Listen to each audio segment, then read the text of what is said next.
Hi, this is Michael Uslan. You're listening to Batman on Film.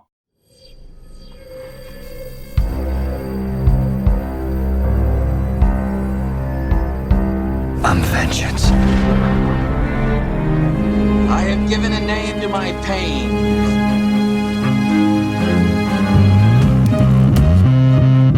The Batman. Always waiting for some Batman to save you. It's simple. We kill the Bat of Gotham.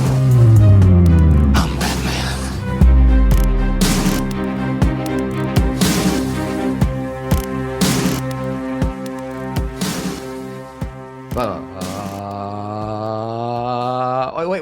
Wait. That's the wrong podcast, right? I was like, Pete, when'd you get here? Welcome to Batman Animation. No, That's not it either. Come on. I believe in you. You got this. let's That's see. right. Chapter by chapter? That's Chapter not by it either. chapter? No. The BOF Chronicles? No. How about the Social Hour?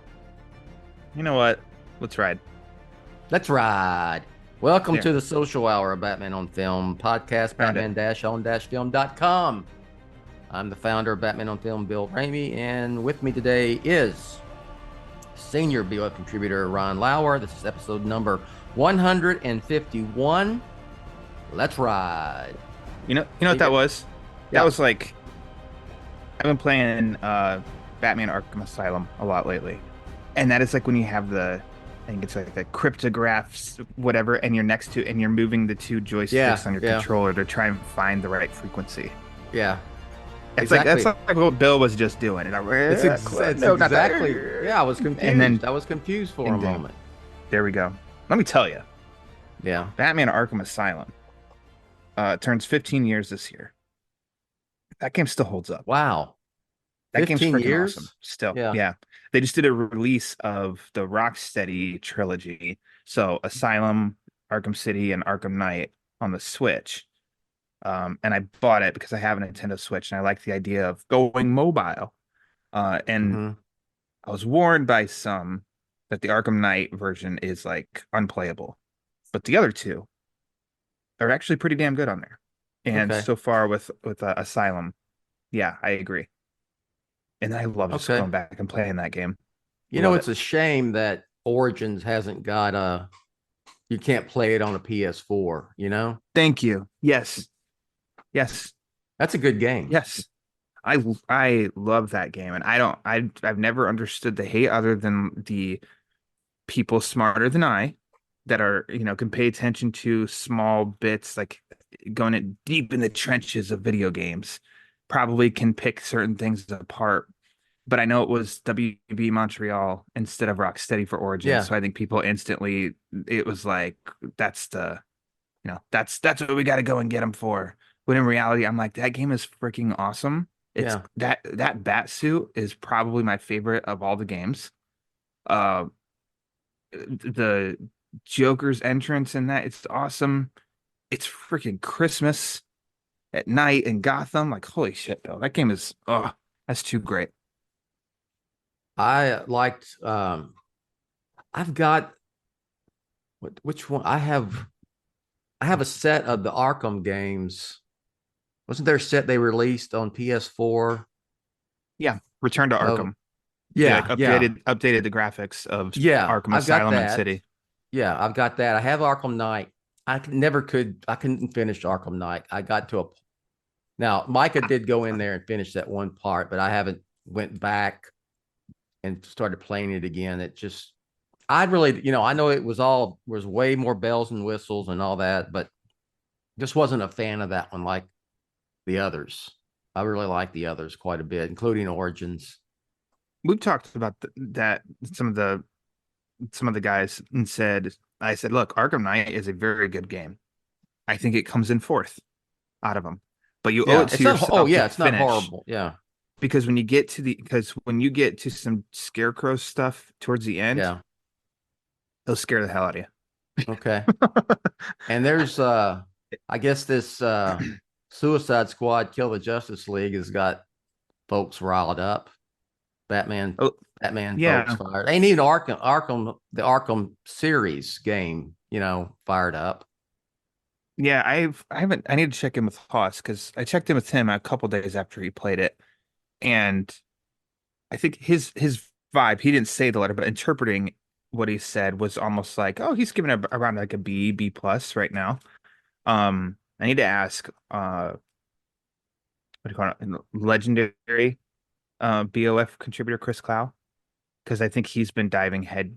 I talked to him before it released. I'm curious also, like for him, those are the two that I would trust wholeheartedly on games. Of like, what do you guys think? They know what they're talking about with video games. I usually go to Micah Ramey. Oh yeah, that guy. And all right, add him to the list. He said, I'm not even wasting my time getting it. Because it's just, I heard, it's cluster. All right. But okay. I know the spoilers when it regards to Batman in it. Mm-hmm. I won't say I'm here for people who probably, if you're going to play the game, if you're listening to this and you've going to play the game, you probably already played it and you probably know about it, but I won't mention them, but do you know the spoilers? I know a spoiler and it's a big one. Yeah. I don't know of anything outside of one thing. You and I can talk afterward. Okay. Yeah. But okay. Anyway, I would that kind of that wouldn't be happy about that either. I'm not, but I'm not playing it, so it doesn't kind of affect me whatsoever. So, but I don't know the context. Yeah. How about another Isn't it about time for another Batman? I mean, it's like a Batman game. Doesn't have to be an Arkham, Here's the problem though. When they release a new Batman game, it's on a new system, and then I end up buying a new system. Yeah. It becomes a problem. I got the PS3 because back in college, my roommate, he had an Xbox, so I just rented Arkham Asylum. And I played it and I beat it, and I was like, that was awesome. But I wanted to keep playing it. So then I went and bought a PS3 to get that game because I also knew Arkham City was coming. Arkham Knight. I got the PS4 because of that. So it's like, they do another Batman game. Damn it. I'm gonna want to play it really bad. I'm like, oh, well, I guess I better get a PS6 now, sort of deal. What at some point, I guess, are they still? I guess I was going to say at some point, the PS4 will go the way of the PS3, right? Mm-hmm. Oh yeah. But it's not really right now. I have not played much games at all, to be honest with you. Well, I've also gone more towards playing my Nintendo Switch because I love playing Mario, and Mario is like any form of Mario you can sit and play for like 10 or 15 minutes if you've got that little bit of a window. Whereas I know like Arkham games and stuff on PlayStation are like, now if you play 15 minutes, you barely walked 4 feet. Like, yeah, you gotta exactly. you gotta, work in an hour to 2 hours minimum to accomplish something on a game. Yeah. So, wow. So I was just looking. So I was like, I'm curious because you just said going the way of the PS3. That apparently the PlayStation 5 launched in November of 2020. Wow, it's only 4 years. So it's 4 years old. It's already quote that old. Yeah. So, oh my goodness. Anyway, well, yeah, I'm old. What can I say? I'm getting old now. Yeah. Have you ever said my first video game console was Pong when I was a kid? I was gonna ask, was it the Atari? The old Pong? Oh, I was already grown up. No, I was, junior high school by the time the Ataris hit. But yeah, Pong, I remember it was like, wow, wasn't it? Yeah, Pong was like, oh my gosh, look at this.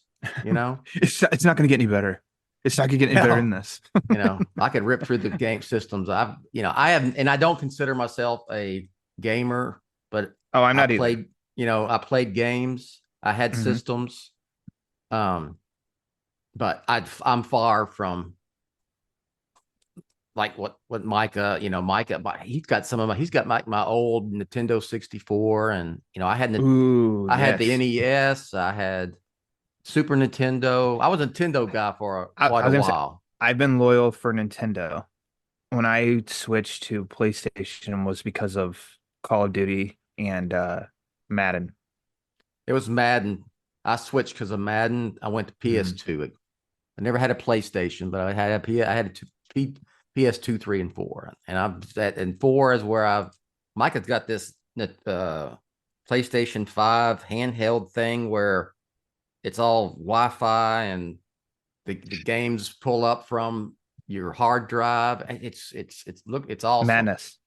And he's It's got just the madness. Switch. He's got the Switch too. So anyway. But hell, I had Atari 5200, had an Activision.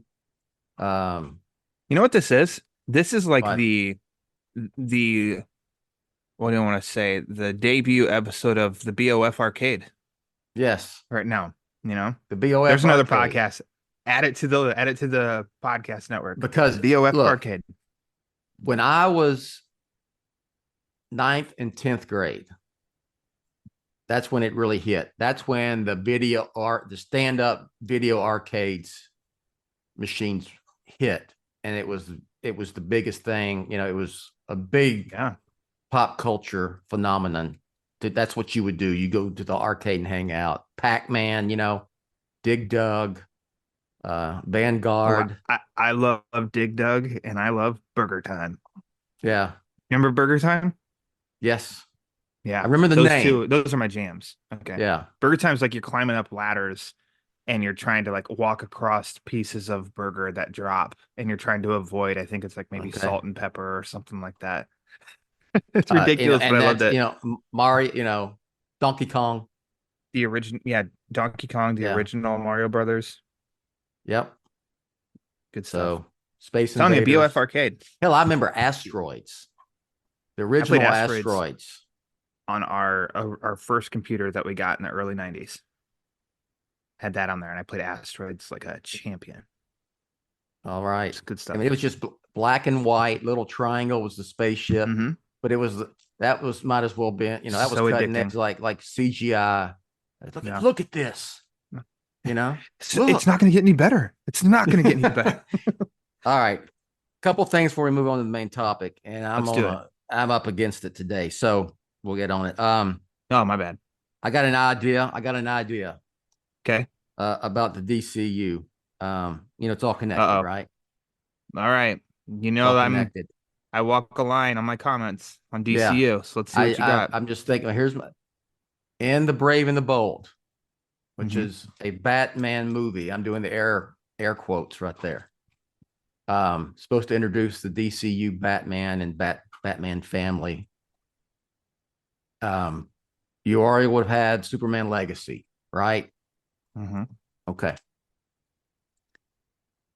Jimmy Olsen shows up in the Brave and the Bold. He's been sent to Gotham for an event, something to do with Bruce Wayne, like a society event.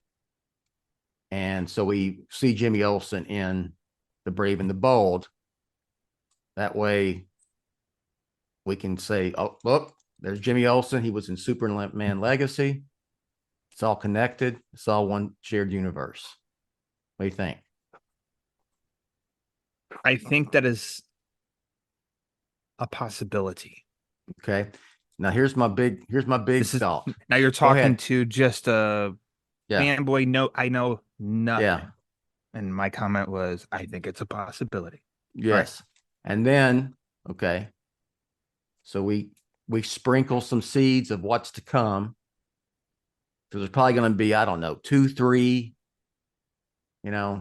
4, how many it takes, post-credit scenes. 220, 221, whatever it takes. Yeah, whatever it takes. One of them, not really Batman related, but say there's a post-credit scene. It's still in Gotham, but it's that Jimmy Olsen's in his hotel room, watching TV. He's still on assignment in Gotham. And he's in like one of those, you got your little ice box, little refrigerator, right? In your rooms a lot of times, And so he's watching TV, laying up in his bed. He doesn't want to get up, so he stretches his arm.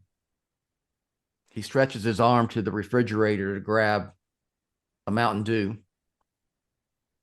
and stretches it back and starts drinking it, and that's it. Well, that way, Elastic Lad. We're setting up Elastic Lad movie. What do you think? You got a stretch guy in there. Okay. I don't. This is why I don't come on DCU. I don't know jack shit about any of that. Okay. But just I have no clue on any. Just of it. in general, doesn't it? Not interested. That doesn't sound awesome. I'm not. I don't know. Man, I'm not. Rocks. Yeah, sorry about that. I'm just not rocks. interested in. Okay. I'm not interested in that, but I mean, it sounds like it's something that you want. So I hope you get. As a fan, I hope you get. Well, I deserve it. I deserve that. As a fan, I deserve that, and yeah, it just has the, it's not much, but it threads and interwoven, all of that, it's, connected and stuff. So, and then everybody, when they see Jimmy Olsen just taking pictures of Bruce Wayne at the gala, everybody will have seen Superman Legacy and go, Jimmy Olsen, he's in the Brave and it's all connected. What if Superman shows up? I hope you get what you want. Okay. In 1 minute or less, tell me your thoughts about James Gunn announcing that no, they are not waiting until Matt Reeves is finished with the Batman saga before we see the DCU Batman and the Brave and the Bold, I assume. All right. I'll get a let's see, my stopwatch. It's just like a game show. You've got 60 seconds and go. It's just, at this point, it is words. Much like the announcement of the original plans were words, and after a year, there's been alterations to that already. Oh my, yes. And there could be alterations to the timeline of Brave and the Bold as well. Now, Sure. Saying as what he says goes through, he knows a hell of a lot more and a lot better than I do. And that I'm a little bit stronger feeling in the sense of I don't think that Brave and the Bold should come out in between Reeves as the Batman. Because I just personally I think Batman movies, when they come out, they can be a bit of an event. They can be a big deal. You start to do a lot, they can lose it. People will want to compare with Spider-Man, rightfully so. There's still the last Spider-Man live action movie was at the end of 2021. So we're over 2 years out, and we have no idea the plan of the next live action Spider-Man movie. Mm-hmm. We did get Into the Spider-Verse, but the first one was in 2018. The second one was 2023, like a 5-year gap there. It's like he's not in every single superhero movie, which I think would take away some of the specialness of it. And I don't want that for the character of Batman. When Reeves wraps the Batman, do whatever you want. Hey, what would be completely different from this very, epic crime saga, realistic, dark?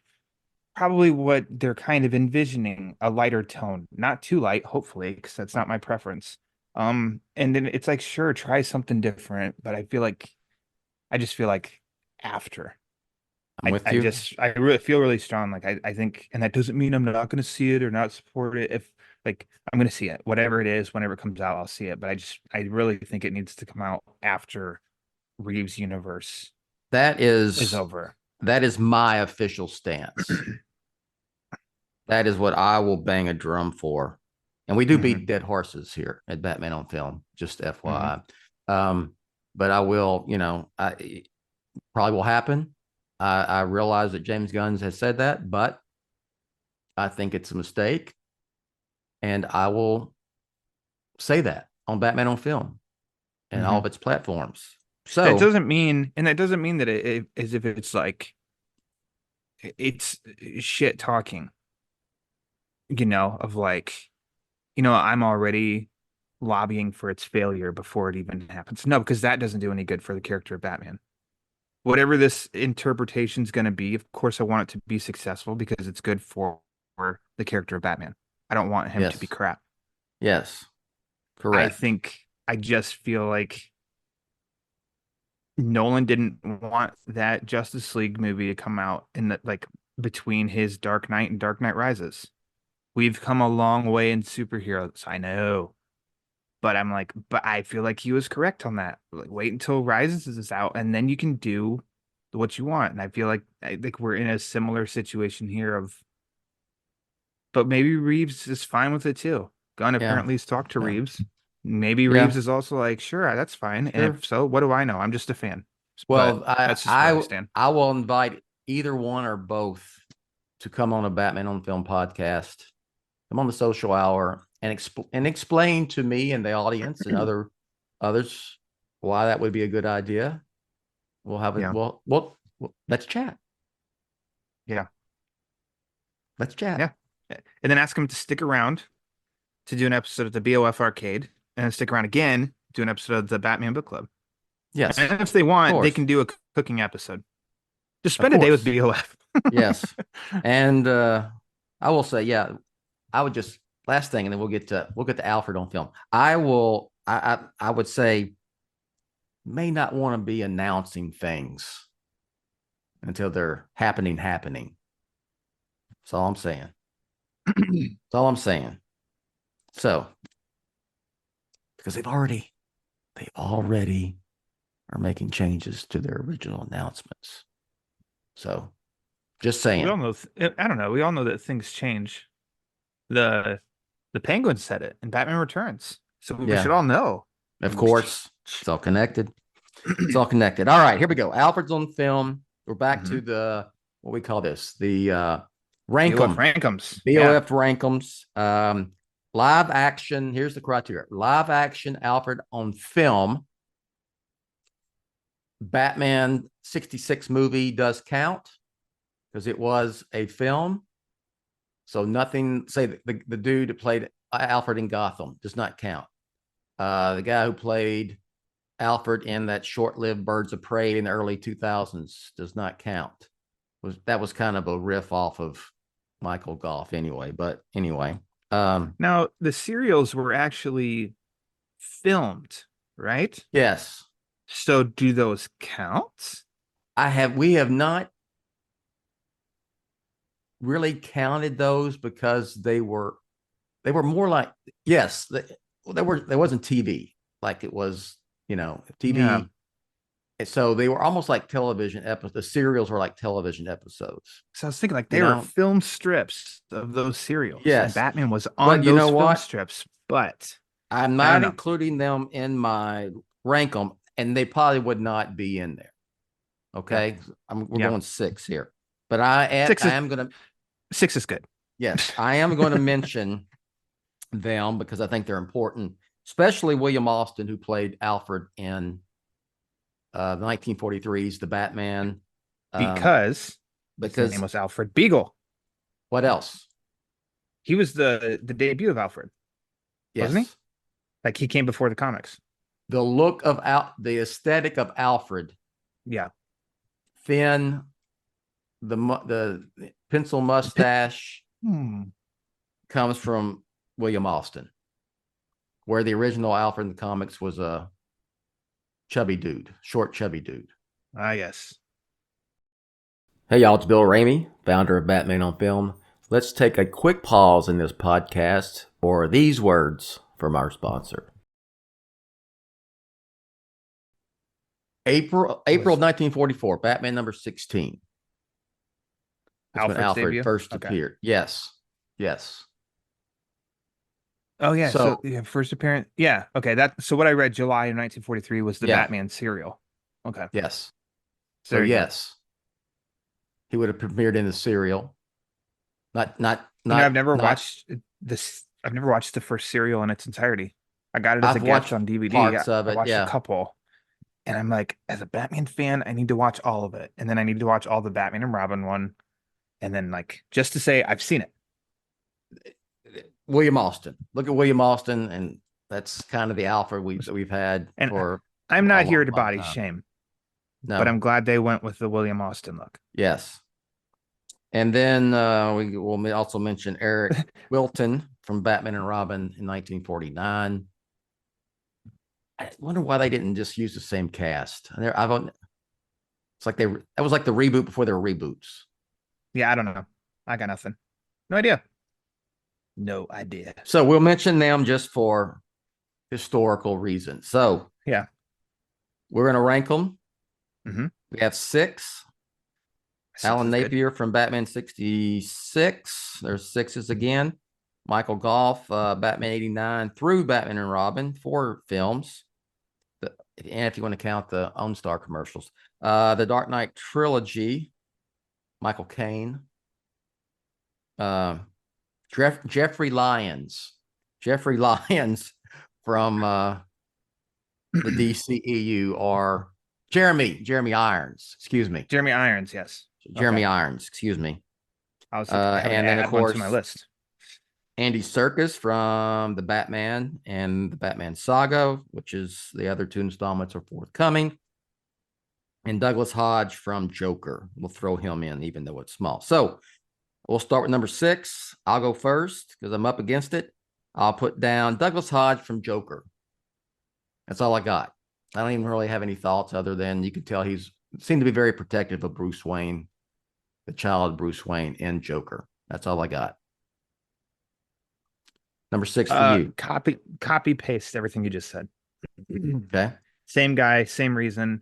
Very brief, but yes, looked protective of a young Bruce Wayne. Doesn't have much, so like I don't know. It worked with what he had, and that's not meant negatively. It's just like he didn't have a lot. He did a good job with what he was supposed to do, and that was it.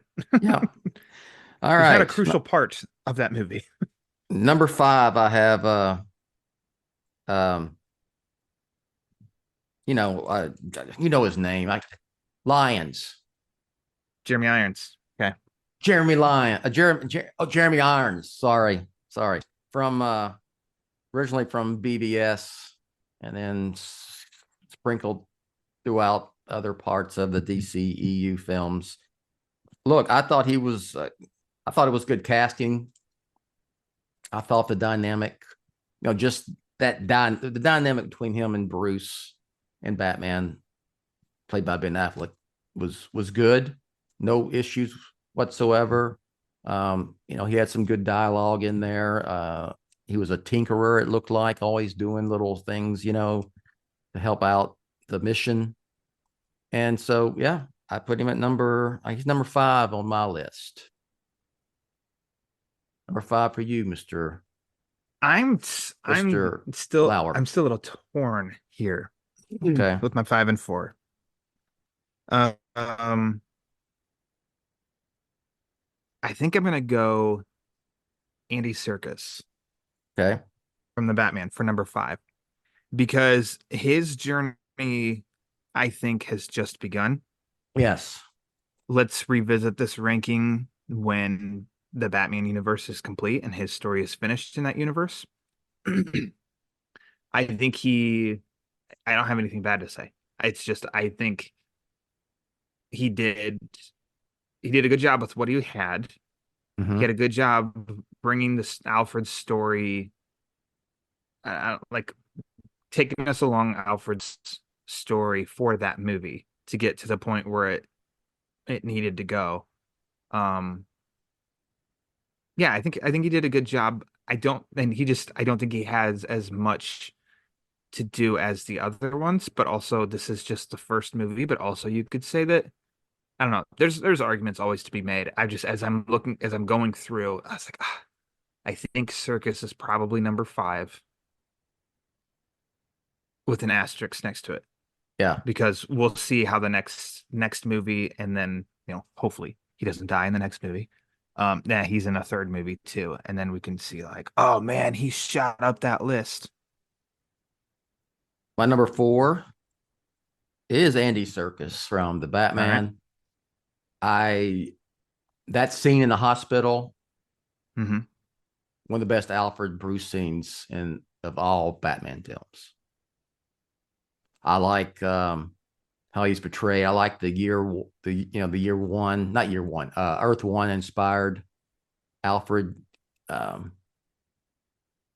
guess Michael Caine, he kind of alluded to, military background in The Dark Knight. So, there might have been a little bit of that influence as well, but clearly I think you get that from, I think he was actually, the backstory is he was hired. He was like the security head for the Wayne family, not just butler in the Batman universe. Mm-hmm. And then must have been really close to Thomas Wayne, and Thomas Wayne and Martha are killed, and he raises Bruce. And yeah, want to see more of him. I want to see how that relationship evolves. Yeah. So number 4 for me, Andy Serkis. Number 4 for me, Alan Napier. All right. Jack Napier's father. Much like Adam West and Burt Ward, Alan Napier understood the assignment of Batman 66. I think, and I know that I blend, of course, in trying to think of the movie and what he did in that movie and with the TV show, but I don't know. He fits perfectly with that interpretation, and as he's almost comes in, sir, they actually, and he's sort of goofy, but he totally, I don't know, he totally works. Yeah,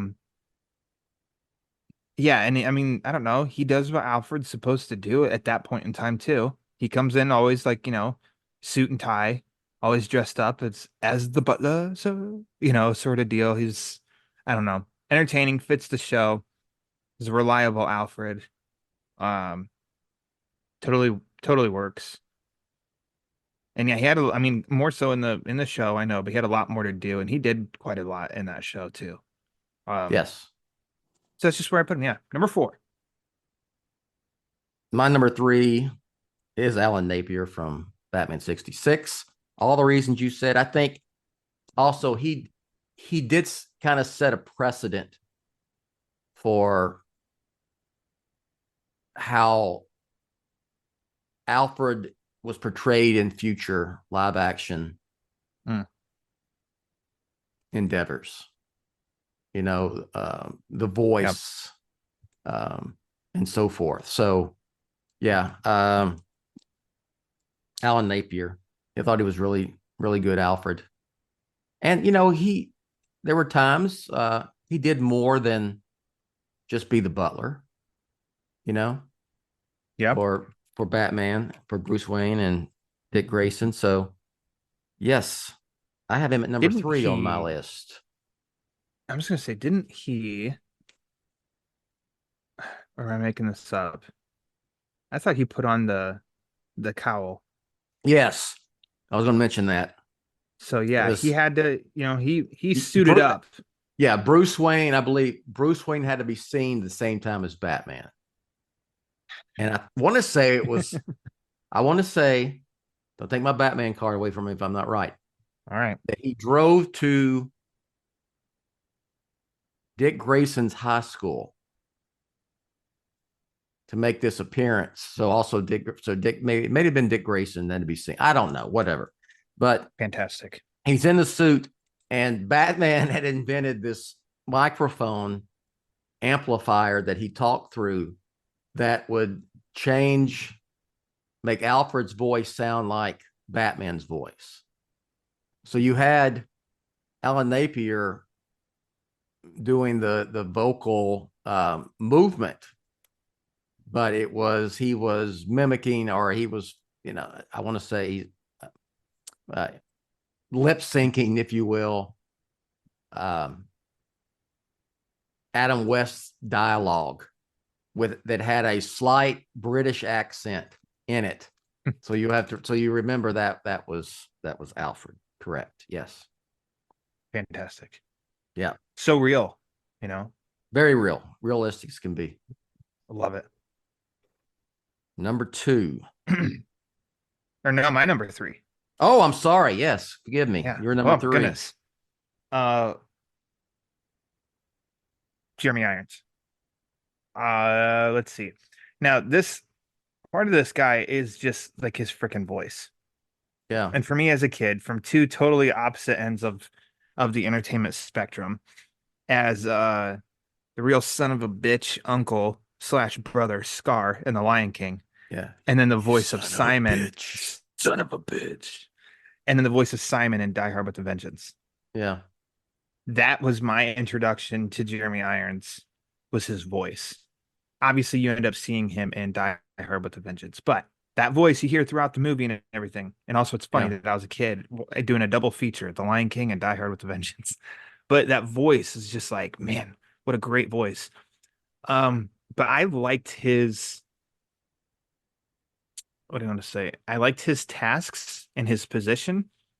He was a little bit pushing back, and when we got like his version introduced in Batman vs Superman, Mhm. and he was pushing back on that interpretation of Batman and like Bruce and like where he's at and what he, Yeah.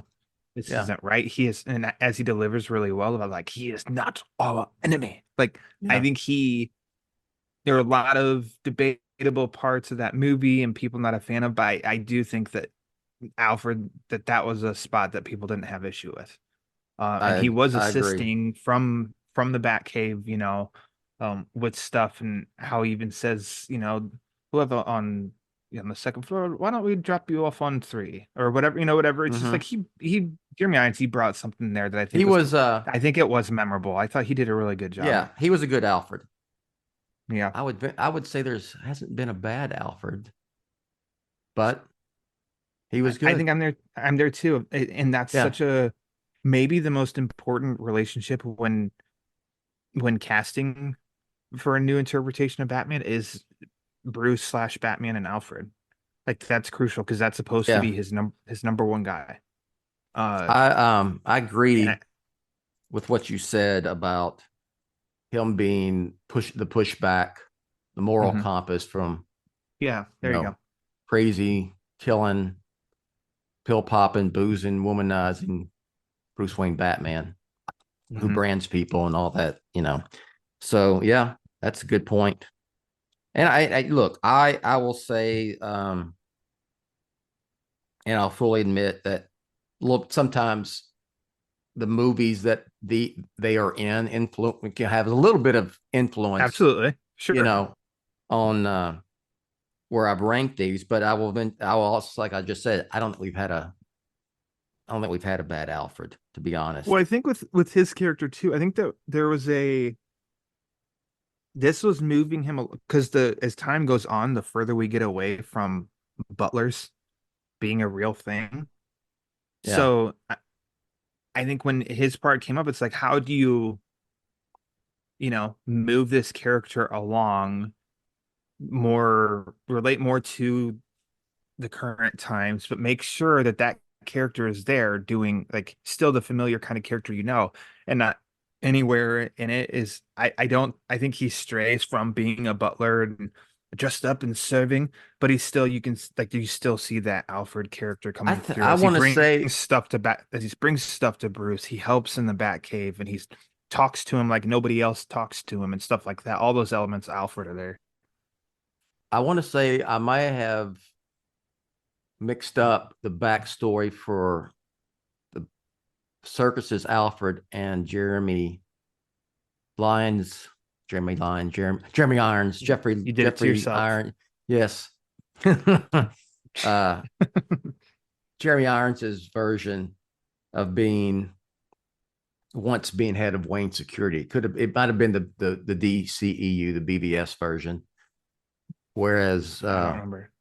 Alfred, the Andy Serkis version, was a military background, knew Thomas Wayne, friends with him. So, but you bringing up, they're more than just butlers, and not really butlers, Yeah. Yep.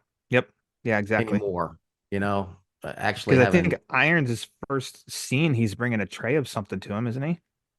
You haven't watched BVS in quite a while. I'm the wrong person to ask that question to. But maybe I'm projecting this, but I thought like his he comes to the Batcave where Bruce is sitting there at the computer in his chair. And I thought the first thing he's bringing, Yeah. but maybe I'm mixing that up or something. I don't know. Anyways, you get my point. Well, Andy Serkis brings Bruce cufflinks. Same thing. Yeah. Yeah. If that's a solid butler right there. Your father gave these to me. Yeah. Oh, I'm an asshole. No. Oops. Yeah, exactly. All right. Number two. I would have bet. I'm Yeah. like, I think I know Bill's top two. I don't know which one is 1 and 2. I'm leaning, but I'm like, I don't know how 3, 4, 5, 6. 3, 4, 5. I wasn't sure. Okay. 1 and 2 were pretty bankable though. Number 2 is the great Michael Goff from the Burton Schumacher quadrilogy, whatever you want to call it. Yeah. Great Alfred. Great Alfred. He was a great Alfred, you know? Bruce couldn't find his socks without him. No. Makes him vichyssoise. Look at that Batman Returns. Educating kids around Batman the world. Returns. Yeah. With vichyssoise. How it's supposed to be called. I think, you know what? I would say he was good in all the movies. And he was kind of, him and Pat Hingle were like, they were the main, the mainstays throughout the 4. But I mean, one of his very best scenes is Alfred is in Batman and Robin when, he's dying and he has a scene, the exchange with George Clooney's Bruce Wayne, Mm-hmm. Mm-hmm. and is in bed. But I would say that, looking back, and it's just probably because of the time, the era, that we didn't get much backstory of this Alfred. You know what I mean? Before he was introduced to us in Batman 89 as he was the traditional Alfred. Plus, he also was, assisting Bruce as Batman in that film and throughout. So, Michael Goff is my number 2. Utah, give me 2.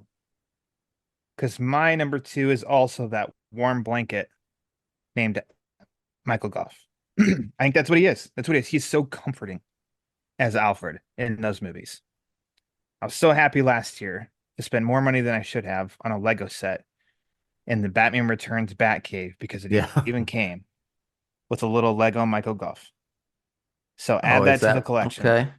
That's awesome. That's what that is right there. Except he's serving like tea, and I'm like, oh, this should have been vichyssoise. A vichyssoise piece with it. Of course. But he definitely the opposite, at least in Batman 89, the opposite of Jeremy Irons in the sense of like he's a butler through and through. Flat out in Batman 89, he's a butler. But I don't care either. I think he's great. Now he's very comforting to see on screen when I rewatch 89 and Returns. We get vichyssoise and DJ Alfred. He's excellent. I love his voice. I love how old school and proper like he is and stuff too. Massive fan of Michael Goff. I don't have anything negative to say about him. No. Love him as Alfred. I'm with you. All right, we're at number 1. Oh gee, what is it? What could it be? What could it be? Number 1, the great Michael Caine from the Dark Knight trilogy. Hell yeah. To me, is the greatest Alfred on film to date. Yep. I'm with you. In the movie where he has the least amount of screen time, Rises, he delivers one of the most memorable little parts of Alfred on screen, period. When he's standing there, the way he totally delivers of that, you trusted me. Had not failed you. It was like, oh my God. Poor Alfred. And then follow that up with the extreme payoff for us and for him. Spoiler alert, seeing Bruce at the restaurant at the end too, and the I, nod, and how he acts with that relief on his face. It's like, oh my god. that, telling Bruce he's leaving because he can't be a enabler anymore. He can't be a Batman enabler. And the scene when he thinks Bruce is dead, when they had the little memorial service at Wayne Manor. And then one of the greatest scenes in any Batman movie is when he sees Bruce with Selina in Italy. Yeah. And there's no dialogue. It's just subtle movements in his face, because it's not like he Yes. overdoes it either. Like, ooh, it's just like the small little, like, I don't know, just so small. But I know the music helps, but you see with his face and everything, and you're like, oh my god, he's just, those two moments just jump right to mind with me, because I'm right there with you, Alfred. I'd be crying too if I saw that Batman was dead. Yeah. But then it begins in Dark Knight of like, you get a smartass, witty Alfred. Yeah. Yeah. Who is right there of like, I'm crossing fingers, but he's like this with Bruce too in those movies. He's his right-hand man. He's his, like you've said before, moral compass. He just checks all the boxes. And how, and even in his speech in The Dark Knight of talking about the burglar stealing rubies the size of tangerines. Stealing those, we burn the force down. That story like sticks. It's just like, and I know that's part of the writing, but I mean, the actor has to perform it. Yes, well.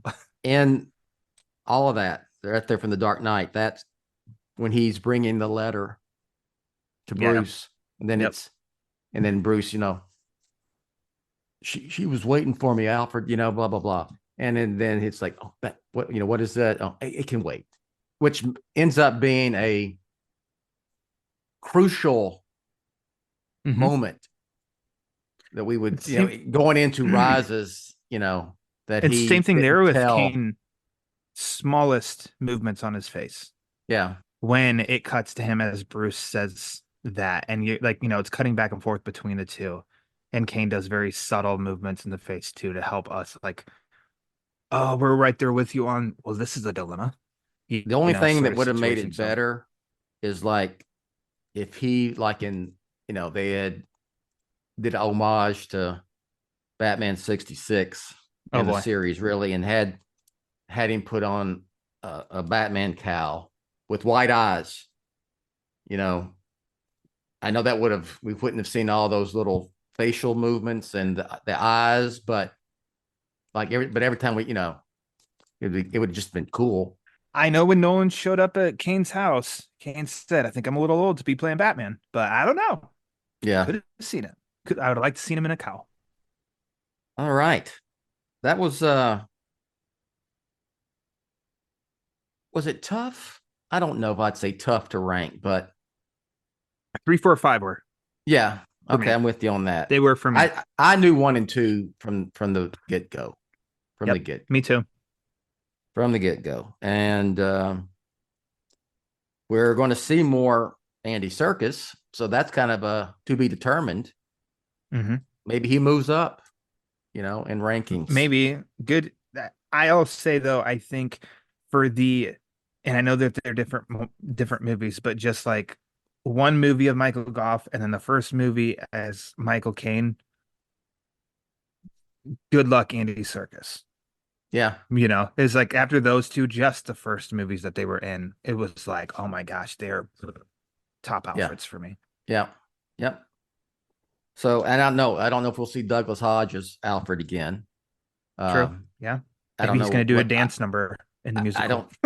I don't know what's in store. Well, Alfred was a performer in some incarnations, That's one of the songs. Bruce, you don't have any parents. just song and dance. Yeah. All right. So that'll do it for this rank on this Batman on Film Social Hour.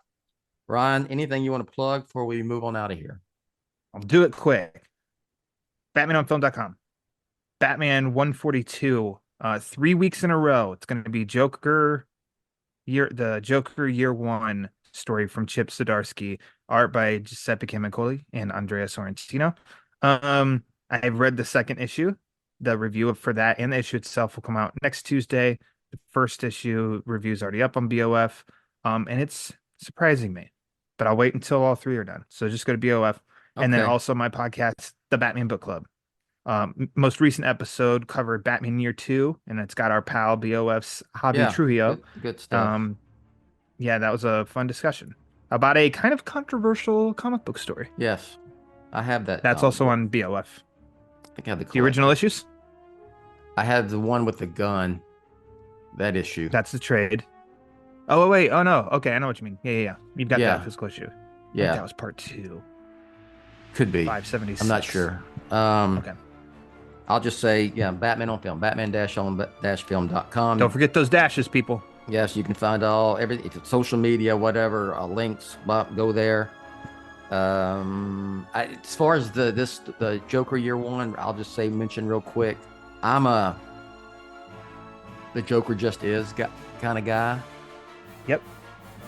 So I don't need a backstory. Maybe there's a twist coming with it. We don't know about. I would say there probably is. So we'll see how it pans out. But yeah, I've been enjoying reading your reviews. With that, announcer Rachel will finish up here. Thanks for putting up with us, and we'll catch you next time. You have been listening to the BOF Social Hour, Jett's official podcast on Batman on Film. Follow BOF on Threads at The Batman on Film. Follow BOF on X, formerly known as Twitter, at Batman on Film. To help keep BOF up and running, go to patreon.com/BatmanOnFilm, or you can buy BOF a beer at buymeacoffee.com/TheRealBatmanOnFilm. For Jett and everyone at BOF, I'm announcer Rachel. Authoritative, definitive, the original, Batman on Film, founded in 1998. Say goodbye, Graceland.